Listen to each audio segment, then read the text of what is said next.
Let me take a leap to something that I think is possibly related. You have written more than 100 pop songs for people like Beyonce, Britney Spears, and Rihanna, whose Diamonds hit #1, and so much more. I mean, the list is extremely long. You have, of course, then so much of your own work in the performative sense on top of that. And what people might not realize is some of your songs that, and this has a personal meaning to me because this one has been on my playlist maybe the longest, and that is Breathe Me. The night you wrote that, you tried to kill yourself with 22 Valium and a bottle of vodka. Yeah. And so we're going to talk about that. And the question is, because I heard you on, for instance, Howard Stern in 2014, and around the 16-minute mark, if people are interested, you play back a recording of coming up with I guess it was maybe the melody and some of the lyrics for Diamonds, which everybody would recognize. And you sounded like you were almost channeling, because you're kind of mumbling nonsense syllables, and then it just fell into place. That's how it is for me, and that's how it is for Labyrinth, and that's how it is for, I think, Eddie Benjamin, who's going to be the next Justin Bieber.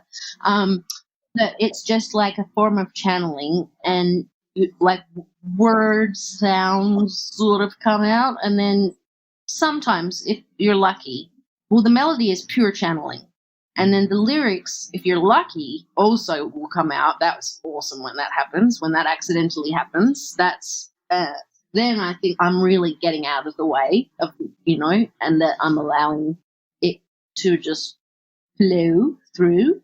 But yeah, for me, it's just getting out of the way and just trusting in the present moment that what I do next is going to be what is supposed to happen. So I'm going to ask a whole bunch of questions about process, because I know my listeners love process. I love process. Yeah.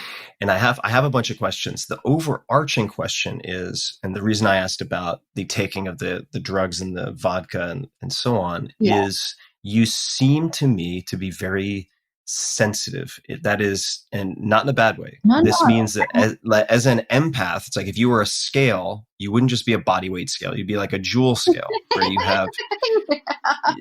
you have a lot of sensitivity. And I wonder, a highly sensitive person. And so I wonder how much of the drug use and the suicidal ideation and so on is from an overwhelm of input, or is it from other things? I'd just love to hear you speak to that. It's interesting that you asked, because I always just figured, it's because something wrong with me, I'm broken, it's my early trauma, or I'm an addict, or I'm just like, I don't belong in this world, I don't know why I'm here, what's I'm just different, I feel like an alien, I don't know how people will be happy, I just didn't have the right chemicals in my brain going on. And that was just, I now know, due to the first 10 months of my life.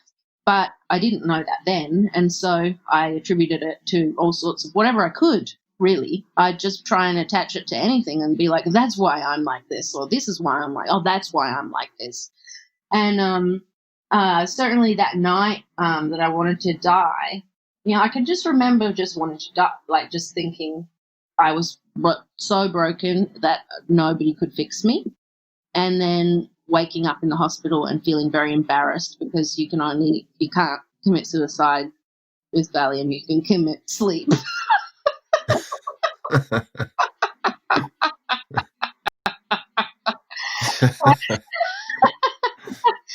And, like a pussy, because I think I must have called people. Like, I don't remember, but I must have called people because obviously someone came and took me to the hospital.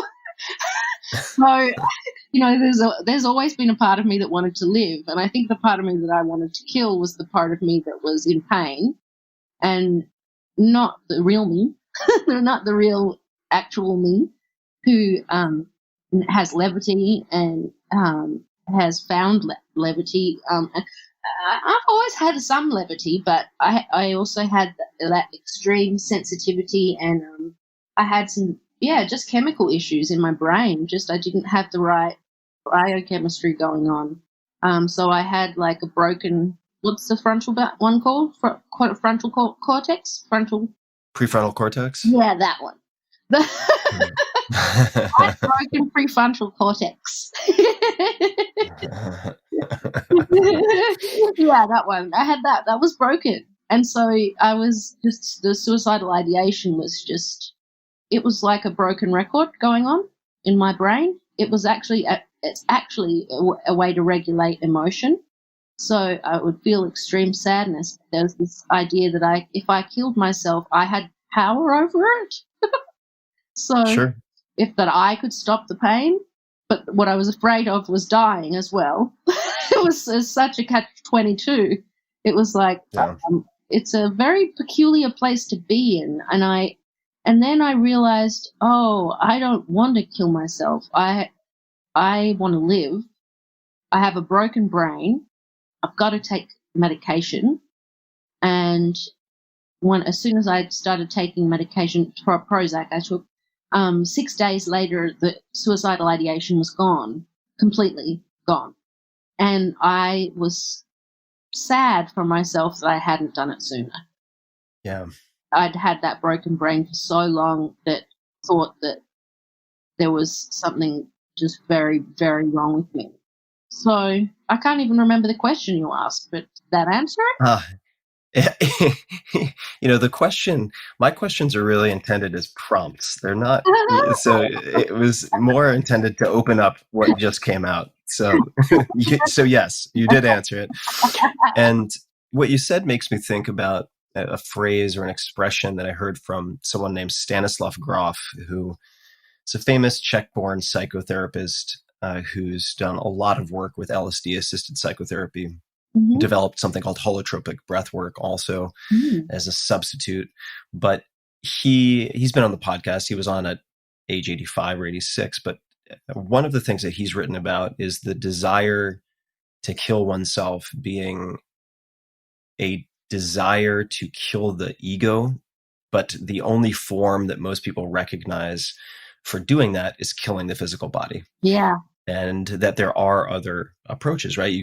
There are prescription options in some cases. Ketamine is particularly, and I was very grateful I went through my testing of ketamine because literally 2 or 3 weeks later, a friend of mine reached out who's a police officer who was suicidal, and he had battled depression.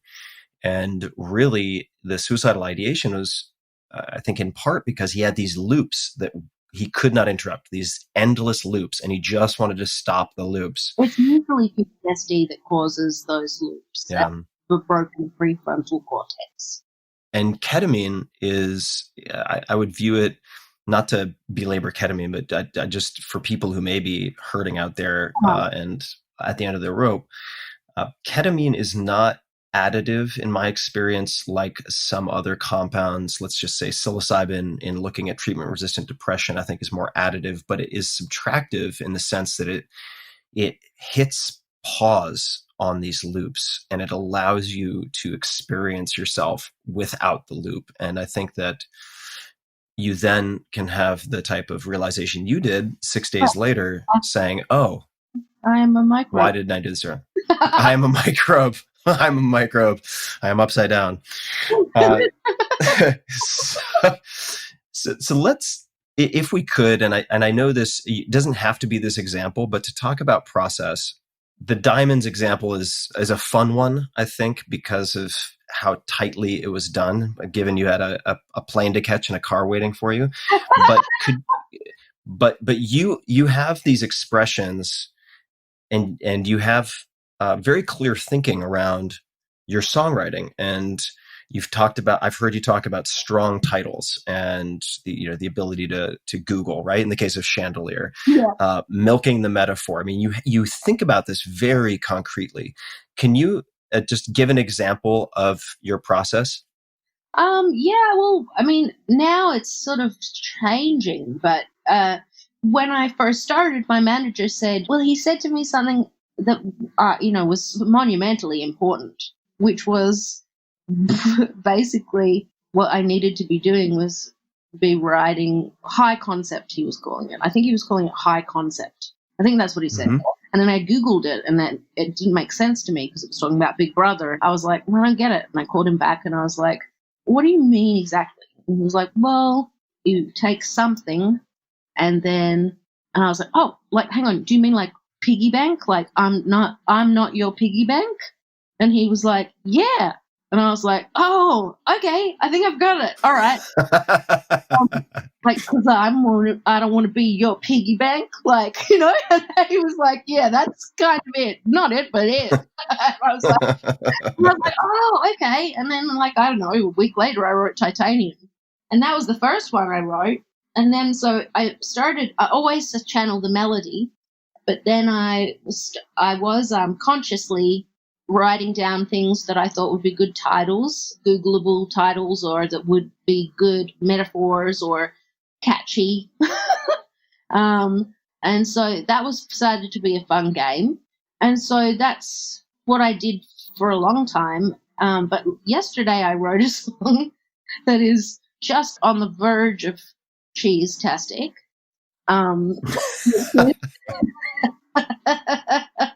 Which is, I wrote a song about New Year's Eve. It's called 3 Minutes to Midnight.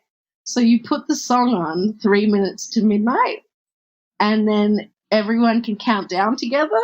So if you just press play at 3 minutes to midnight, it's like, I want everyone to play the song. And it's so silly and fun. And in that one, I almost freestyled the entire thing. So, yeah, I don't know. Like, some days I'm very formulaic, and some days, some days people like give me very specific, what they want for an end title, or, of a movie, what they need, or, what Rihanna's looking for at the moment, the sound she's looking for, or here's a track that she really likes, so sometimes I get direction and I take it. I just take it. And if I don't work so much with artists anymore, but it was so helpful to work with artists because, like, I am really good at, like, being of service. So I could totally eat shit sandwiches all day long, like, if they were, like, divas or whatever. And because I knew I would still be getting 50% or 30% or whatever of the publishing. And if I could dissuade them from saying something extremely silly or bad, then I'd done my job. But, that if they wanted to sing a song about something that I found banal or stupid, or that was fine, that I'm just there to support what they're trying to do. And, I'll challenge them to some degree if it's very, very bad. But otherwise, I'm just there to support them. But that was really helpful to me because of that helped me, I think, in terms of becoming a director. Right. And we're definitely going to talk about that. I just want to bookmark for a second. Yeah. For people who don't understand the peculiarities or the intricacies of the music business, and you said the percentages of publishing. Can you explain what that means for folks, just so they understand how different people make money in the music world? Yeah, so publishing is really the only growth industry in music. I mean, touring, if you're Coldplay, you'll make money, or U2. But touring, usually, musicians will make a loss. Really the only, and merch, you can sometimes make money, but really the best way to make money in music, if you're going to be a musician, is to write the music. And so there's a couple of different ways. There's pop splits and there's urban splits. And I can tell you that, so I guess an urban split is like whoever's in the room or whoever does even one tiny word or something, it all gets split between you maybe equally, I think. I think that's an urban split. But I don't do that. And it was really funny because Benny Blanco wrote me and was like, why don't you, he's a producer. He did a bunch of Katy Perry hits, and he just writes hits galore. He stopped counting after he had 10 top number ones, you know what I mean? Yeah. So anyway, he was writing me and he was like, why are you, because he was working with a partner on producing a song. And I believe that if I write the melody in the top line, I get 50% of the song. And if you write the chords, you get 50% of the song. And do the production, you get paid for your production. separately, aside from getting paid for the writing. So a good producer these days will make 30, 40 grand for producing a song. That means producing a song means putting all of the sounds in there, all of the piano sound, and then it'll be a violin sound or the sound with the bass and the beat. That's called production. The songwriting process is literally just chords and melody and lyrics. So chords are worth 50% of publishing, and Wow. lyrics and melody are worth 50% of publishing. And then if you go and produce it, you get a fee for producing. So I'm so lucky, I wrote the chords to Chandelier. Can you explain what that means? Because I think chords, and I think strumming like a C or a D on a guitar, but I don't know if I'm thinking of the same thing. Yeah, that's right. That's about it. Like a chord is I guess it's 3 fingers on a piano. Mm-hmm. Yeah. And they make a chord, and so it'd be like I'm doing the root note of a chord, so it'd be like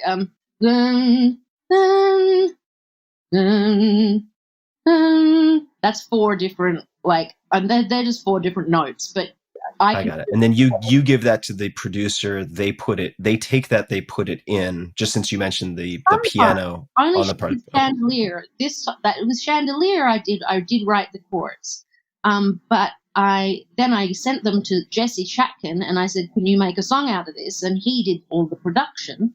And I'm nice, so I gave him 25% of the publishing. But I'm not required to do that. Like, I could have taken 100% of the song and paid him his production fee of $40,000, let's say. And melody is the sound of the voice, or that's just the whatever. Right, like improv jazz. Yeah. That's melody, and then once you add lyrics to that, it's called top line. Melody and lyrics together is called top line. Got it. And so I am a top line writer, but I actually now I guess I can write some chords, but I'm pretty shabby at it. But I do like clang away on the piano occasionally, and send Jesse like videos of me playing the piano so he can see which chords I'm playing. And then he will build songs out of those, and because I appreciate him and I know I couldn't do it without him, I always give him 25%. But again, in another world, he wouldn't be entitled to that. He would get a production fee. So, but I like to be generous. Yeah, and when somebody says, for instance, if you were to say, I have 50% of publishing, what is that 50% of? Is it specifically what radio stations pay? Oh, okay, yeah, it is. It's across the board. It means, so like, okay, on a really highly listened to commercial radio station, let's say, and this is a random number that's not necessarily correct. Let's say every time Chandelier gets played, they pay my publisher $1, right? So now I get 75 cents of that, and Jesse gets 25 cents of that. And my publishing company, I think they take 15% or something as an admin fee. Yep, it's like a book agent. Yeah, 15%. Yeah, and it used to be 30. Because I used to need a publisher. But I don't actually need a publisher now, because I don't need them to introduce me to any songwriters or other songwriters or artists. I don't need the services that they offer. So I only need them to collect money for me. So that's how I managed to get it down to 15%. Because most people are still paying 30% to their publishers. So do you get paid when albums are sold digitally as well, or is that completely separate? I do, but I don't know how. And that would be a question for my manager. I really haven't. No problem. We don't have to. Royalties, and I don't understand that one at all.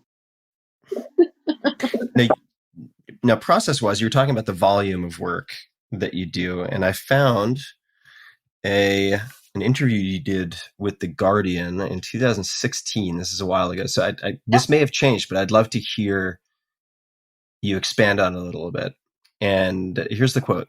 I love the idea of how fast we can make the song, but I don't think that I'm necessarily a super talented songwriter. I just think I'm really productive.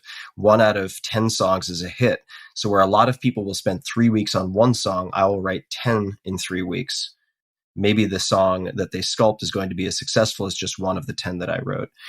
Is that still true? Yeah, that's definitely still true. But I also think I've gotten a little bit better at picking tracks that are hits. So sometimes people send me tracks. So for the people listening, tracks are when a producer sends you a already fully done bottom line, which is all the music, all the sounds, the beat, everything, the chords, it's all there. And that's 50% right there. They send you 50% of a song. And if I hear the way the chords move and think that it's a smash, because I actually record myself to everything I listen to the very first time. So I press play when I listen to something for the first time. I press play and record on my computer, and I'll sing along to it and see if I can intuit where it's going.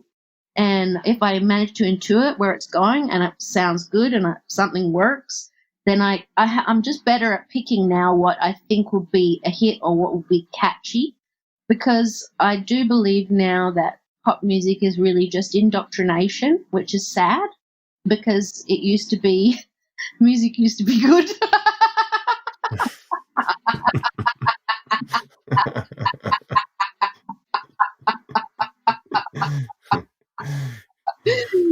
Once upon a time when music was good. No, there's still great music out there, but I never hear it. Apparently, but I don't listen to music. I just watch television and movies, so that's probably why. The only person I listen to is Labyrinth. Is that true? You don't ever listen to background music? No. Oh, yeah. I'll put into because I just got Apple Music. I don't have Spotify or Pandora, but I just got Apple Music, and so now I just type in theta waves or beta waves or alpha wave, and I just press play on one of those, and then I'll meditate or whatever. But if I'm not watching television, I'm talking to a friend. I'm not usually listening to music. It's not what I do. That's very interesting. Has that always been the case, or did that at some point just feel too much like work to you, or you can't listen to it without breaking it down and thinking about the top line and the this and that and the other thing? No, it's weird. It's just I did it very much. I was obsessive as a child around it. I would listen to, and I've said this a billion times, so apologies to those who've heard this before. But I would listen to that part in the Doors song where it goes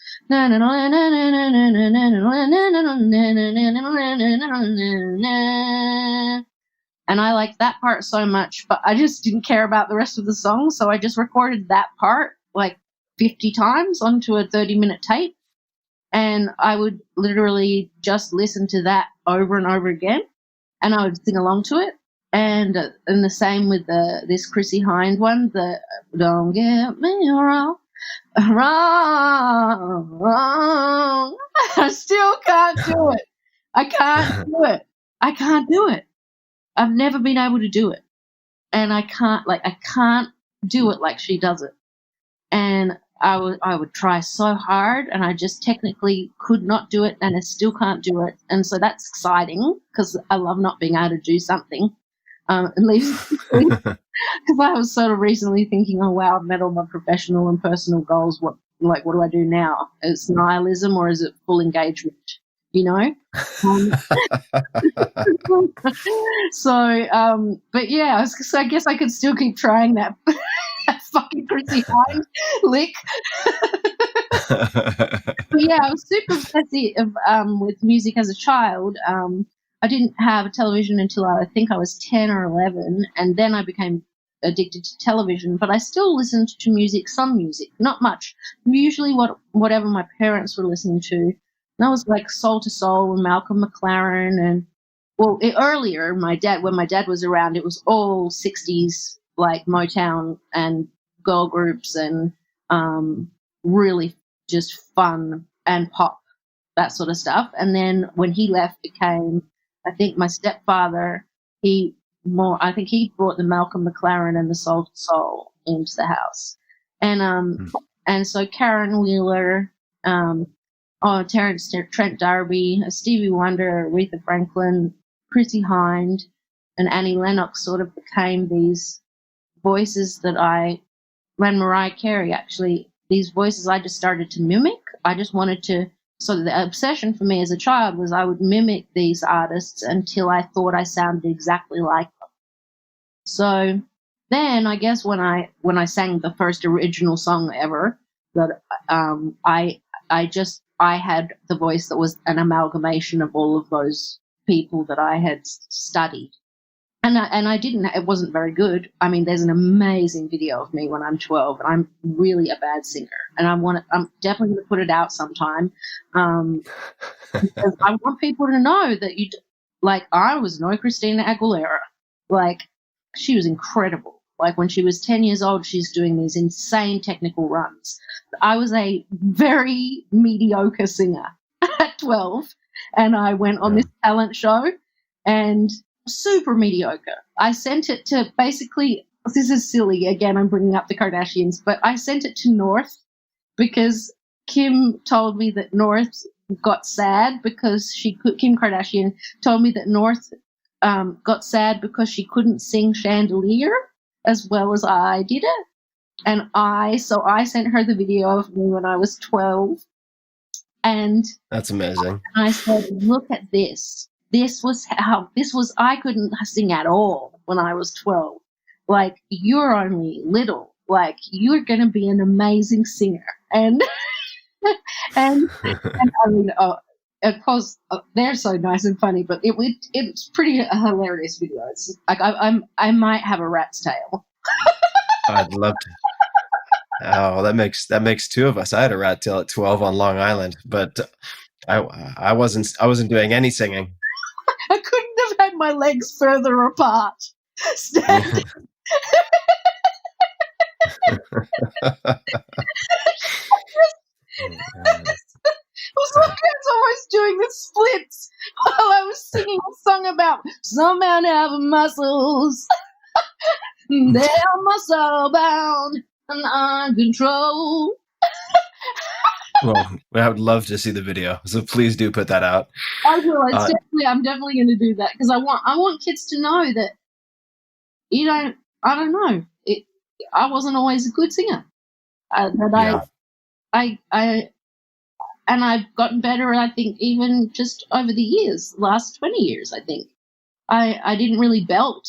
That means sing out really big, loud, for the listeners. I didn't really belt until I was maybe 6 years ago, 10 years ago. Wow. No, 10 Very years. recent. Yeah, because I was in my Whisper album. I had yet to find my voice. So you've honed your voice, and we're going to talk. I want to ask you about the movie. Before we get to the movie, I have to ask you about the decision to, at least in many cases, hide your face and get away with a lot, right? Because, and I'm reading here this piece from the Rolling Stone profile. I'll just read one paragraph and then I have a couple of other additions. But the success of Titanium, which is a whole story unto itself that we won't get into right now, but people can look up the song on Wikipedia, made Sia one of the most in-demand songwriters in the business, but she needed to put out one last album to get out of an old publishing deal. She said she'd do it on the condition that she would have artistic control and do no promotion, no touring, no press, no media appearances. All right. Now, you've also sung with your back to audiences. You've been on the cover of magazines with your face entirely covered. Why did you make these decisions? Well, it's really, I really can't really 100% remember the genesis, but I've got this vague recollection that I thought, all right, I'll sing with my back to the audience, and I'll put this blonde bob on other people, and then everyone can be the pop star. And then I cast Maddie in Chandelier, and she was so incredible and engaging and lovable. And does she pronounce her last name Ziegler, or how does she? Ziegler, yeah. Yeah, Maddie. So for people who don't know, this is an incredible dancer. Unbelievable. And actor, by the way. She An is actor. Oscar worthy. It's crazy. So she I didn't realize was going to be so engaging and wonderful and lovable, and that I was going to want to immediately like have her in my life all the time. And so I guess in the beginning you'll see there are pictures of lots of different people wearing the blonde bob in the artwork for, I think, 1,000 Forms of Fear, I think. Because originally I was just going to have other people, like, and celebrities. Like I asked Kanye if he would just wear the blonde bob and sing my song or whatever. Or I thought, oh, well, I'll ask Robert Pattinson, or I'll ask other people I was going to ask Robert Pattinson if he would do the cover of Rolling Stone, like if I could just put his face over my face on a stick, you know. And so I had all these ideas, like how it would be funny, like to like hide from celebrity, or just ask other people if I could borrow their celebrity just for the day. And so that never really evolved because of my partnership with Maddie, because I fell madly in love with her as a person and as an artist and as a collaborator. And so suddenly I was just like, I don't want to work with anyone else. I love this person. She's so wonderful. And so I guess she became almost an avatar. And I know most of the tweens and little people think that she is Sia. When they meet me, they're so disappointed. And actually, often we're out, me and her together, and often people will come, and most of the time I try and bodyguard her, and I'll be like, oh, unfortunately we can't do photos right now. She's not supposed to be in town, or no one's supposed to know where she is, because it's getting gnarly for her, people wanting selfies and stuff like that now. But on the rare occasion that it's a very sweet little tiny person, they'll say, you know, oh, would you mind taking a picture? They think I'm her mum.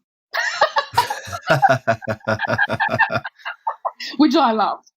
Because I mean, and also, like, you know, and I dated a couple of celebrities, you know, over the last few years. But, like, I loved that one time I was on a date with someone, and they recognized the person I was on the date with, and they were like, oh, my God, could you take a picture with him, with me, like me and him? And I was like, of course. And so it was just I loved being the plus one. I was like, I would love to be a plus one. Because I like being entertaining and fun and nice and friendly to my friends, and obviously to my fans or whatever, or to you, or like, you know, people who are trying to make the world a better place. But, like, I don't care about adulation from people I don't know, or who, I don't know. I get my validation elsewhere. And so celebrity is this huge gaping, fame is like just a huge disappointment. Like, for those of you who are listening who want to be famous, just do something else. It's not what you think it is. It's toxic. Yeah, that's the best way to put it. It's not what you think it is. Yeah. Highly accurate. Yeah. So I don't know. But yeah, I fell in love with Maddie, and then the big wig was actually, I think my ex-husband was like, you should wear a really big wig, like an anime character. And so I did that at the Grammys, and then that became kind of, I guess, iconic. And then yeah, I would say that became a Halloween costume, and then Maddie also became a Halloween costume in Chandelier, and that was conscious. I was like, I want to always make outfits or looks that can be replicated for very little money, because I want people to be able to afford to dress up as the pop star. So I had no idea. Yeah, and the same with my movie. All of the outfits in the movie I'm having made for Halloween in like affordably, you know? Hmm. Well, we've alluded to the movie a few times now. Why don't we tell people more about it? Okay. Could you? What's the genesis story? Why do a movie? Oh, yeah, I don't know. I was very scared. I was about, I don't know, maybe 15, 16 years ago now. I don't know. I thought of us, I just had a story come into my head. I wrote it down, and then many years later, it evolved into a screenplay, and then it was a kind of mediocre, pretty good indie screenplay. But my best friend, who is a screenplay writer, he said, I mean, this is great, nice indie, you could do this. It wasn't a musical. It was pure narrative. I was very against making a musical because I really wanted people to view me as a serious director. I was really, because I really thought that they'd think I was a wanker and it would be like it was just like a vanity project or like an actor making an album, or, I was scared of judgment basically. And then he said, "Oh, we could make this. I could help you with this, and we could make it better." So I started from the scratch with Dallas Clayton, and he's my best friend, the one I was talking to before I talked to you, just so I could go get some co-regulation in because I was nervy. Um, um, and it worked. 20 minutes. Oh, yeah, that's a top tip. 20 minutes of co-regulation with someone that you trust and that trusts you, that is like you have a 50-50 relationship with. 20 minutes of conversation with them will make you not want to do a drug, smoke a cigarette, gamble, have sex, porn, shop. Like it's the cure to addiction. It's connection. 20 minutes of co-regulation with the person that you trust. That's the solution. Bill W. From AA, he just sort of happened upon it like accidentally, I think, but now it's proven science, So anyway, back to the movie. Yeah, we wrote it, and I was too scared to make it. Then some personal went through a divorce. I think he wanted to like put babies in me and me not to be working so much, and I realized I was in the wrong relationship, and so that was very devastating, and that's been about a 4-year recovery from that divorce. And to help me through it, I guess Dallas, my best friend, he kept saying to me, we went and saw La La Land, and he just said to me, "You could do that." And I was like, "You think so?" Because I loved it. And he was like, "Yeah, you could totally do that." And I was like, "You really think so?" Because I'd always directed with a partner called Daniel Askill. That's who I directed all my music videos with. So I wasn't sure if I was really a director or was I just an artist with good ideas. But it turned out Lena Dunham and Dallas, they said to me, "You can do it. You can do it. You'll totally be able to do it." And because of who they are to me, good friends that I trust, I guess they gave me the self-esteem that I was lacking. And so I called up Vincent Landay, who's produced nearly all of Spike Jonze's movies. And he's one of my favorite directors, and done adaptation and being John Malkovich. And I said, "Could we try again?" Because we'd talked before. And he said, "Yes, okay." And also someone, like maybe 3 people had said to me, "Also, you're an idiot. You've got to turn it into a musical.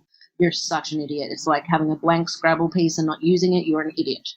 And so finally, I I caved. And, and of course then the budget went from 4 million to 16 million.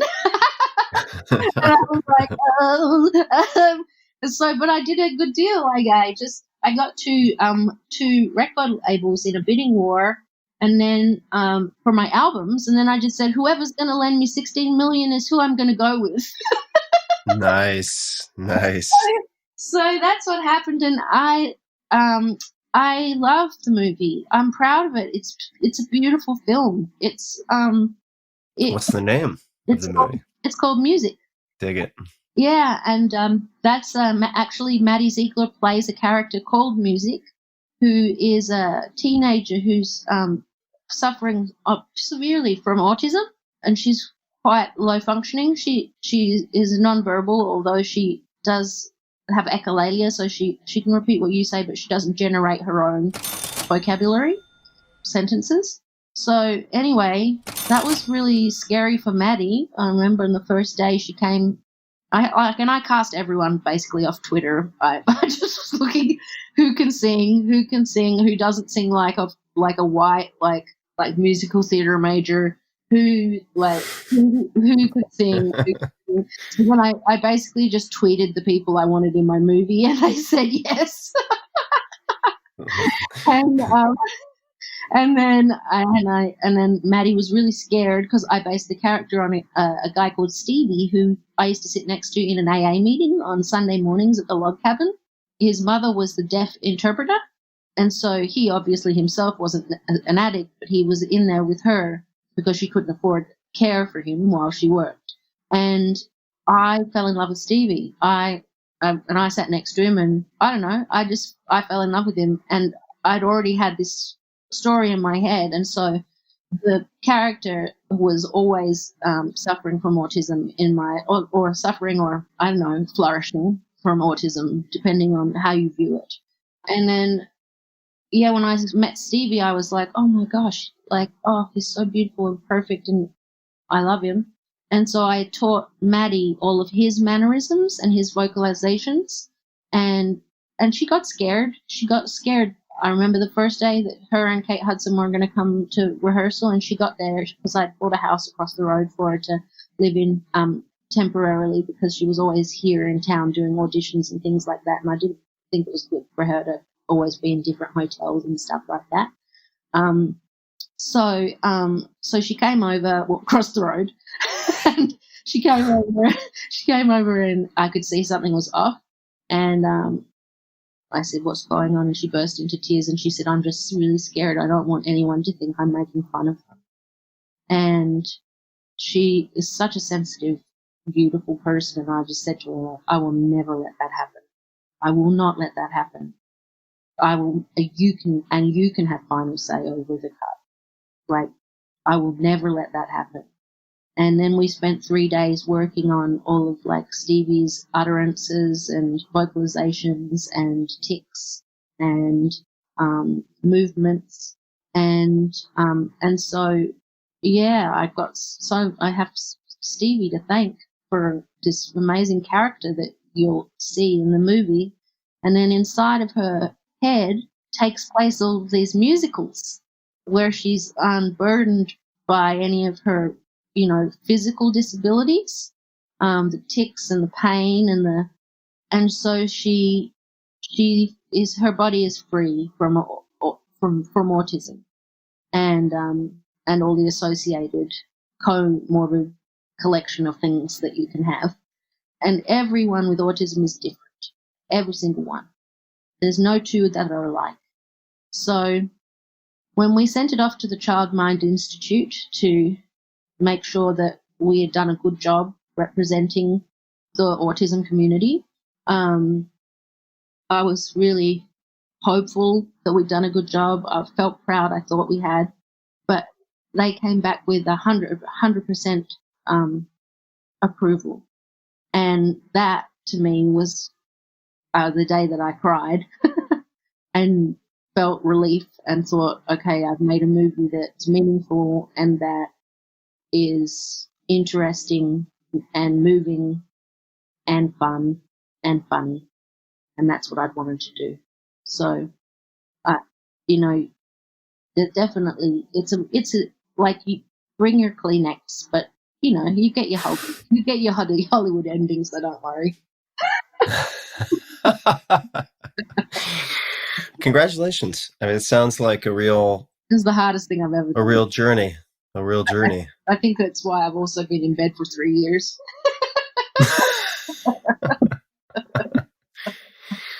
What keeps you what keeps you going? What gives you the most energy these days? I mean, you've seemingly ticked off nearly every professional accolade and success you could ever want.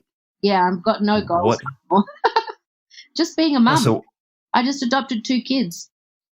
how did you decide to do that? I saw one of them on an HBO. So yeah, I'll tell you, I'm so obsessed with television. That's why I'm friends with the Kardashians and like Kathy Griffin, and like my interior designer was on $1 Million like designers or whatever on Bravo.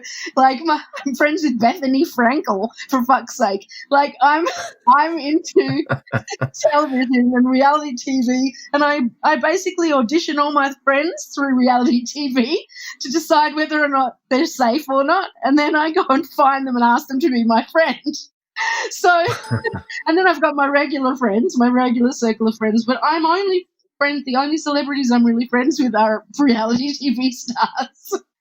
Now, when you say safe, that just means that they're so aware of the public and exposed to the public that nothing weird related to your Well, just even fame will happen? No, just psychologically not fucked. Like, not going to harm them. That they're just good people. Like, they're good, well-meaning people. And how do your kids? How does the adoption fit into this? Oh, well, yeah. How does it? Why did I start? You mentioned HBO somehow. Oh yeah, so that's exactly right. So I was watching a documentary on HBO, i.e., reality TV. But it was about the foster care system, and I saw a boy on there, and he was 16 at the time, and I thought I can be his mother. And what a hilarious, overstatement that was. And I found him. I found him, and he was 18 by the time I found him. And I met him, and he said, "Can I bring my friend?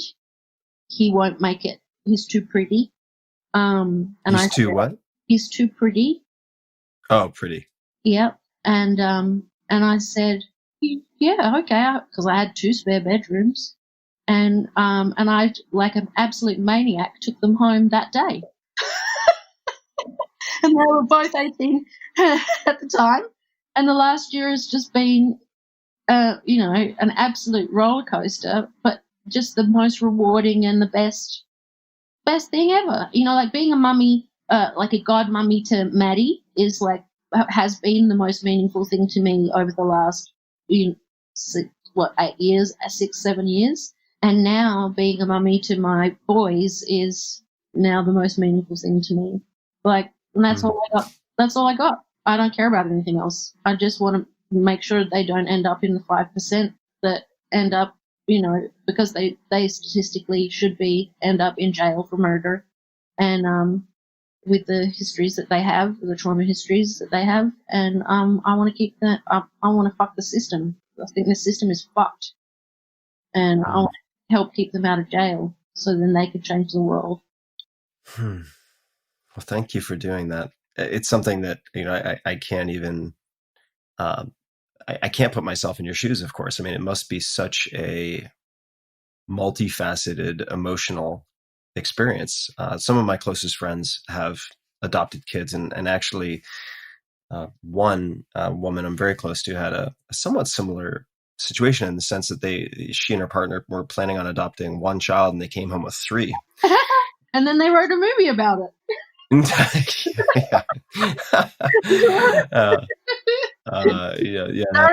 Byrne and Mark Wahlberg. Yeah. This one was a different couple, but similar idea, I suppose. And it's parenting. I would imagine. I don't have kids of my own, but it seems like the most rewarding and most difficult job imaginable. And certainly all the more so, I would imagine, when you are picking up where the system has left off, I would imagine. I mean, I have a newfound respect for all parents. I feel like I'm lucky because they had structure, but they had trauma. So my job now is to use what I've learned in my attachment repair therapy with George Haas and use that with them to create a secure base for them and to help their brains to neuroplasticity of their brains to be able to become secure as well. That's my only goal at the moment, is to help my children earn secure attachment. Because, they've been in at least 18 different homes, each of them. Wow. Yeah, and they were being treated abominably. And, I just really, so I'm just lucky I have the resources that I can get them the kind of help that they really need. And I'm grateful that it only took a year for me to, get them on board, But it's incredible. It was a tough year. But yeah, I bet. I was an Al-Anon ninja.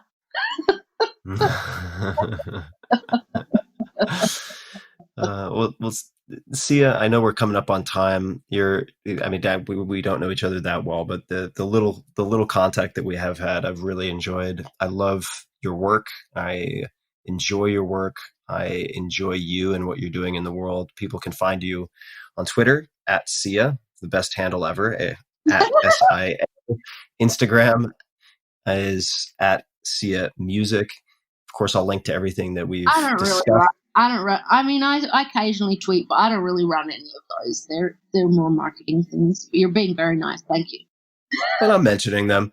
And also, I just realized as I'm looking at my hands right now that I do know the difference between supine and prone, because when you're doing a chin up and your palms are facing you, that's supination, which you can remember because you could put soup in your hands to eat it with your palms up. And then when you have your hands facing down or away, that's pronation. So if you're lying on your stomach, that would be prone. And if you're laying on your back, that would be supine. Just to come full circle with the prone and supine. I just love learning. I don't care if I'm wrong. See, is there anything else that you'd like to say before we bring to a close this first conversation on the podcast? No, I feel like we could talk for 7 hours. I bet we could. We definitely could. Thank you for all of the good things that you're bringing to the world. I really appreciate it. Really, really interesting and broad coverage of, what's globally of importance, I guess. I appreciate what you do. Thank you. You're welcome. Yeah, I really appreciate it. And I appreciate you taking the time. So thank you once again. Of course. And hopefully once this pesky virus gets handled, we'll have a chance to actually spend time in person at some point. Yeah, that'd be awesome. I'll bring Dallas. I would love it. And to everybody listening, we will link to everything in the show notes, all of the resources, all of the concepts, the movie, certainly, all of the handles, everything you can imagine. We will link to in the show notes at tim.blog/podcast. As usual, you can just search Sia. It's very memorable, very easy to spell, SIA. And I would imagine almost every language. So you'll be able to find it at tim.blog. And until next time, thanks for tuning in. Hey guys, this is Tim again. Just a few more things before you take off. Number one, this is 5 Bullet Friday. Do you want to get a short email from me? Would you enjoy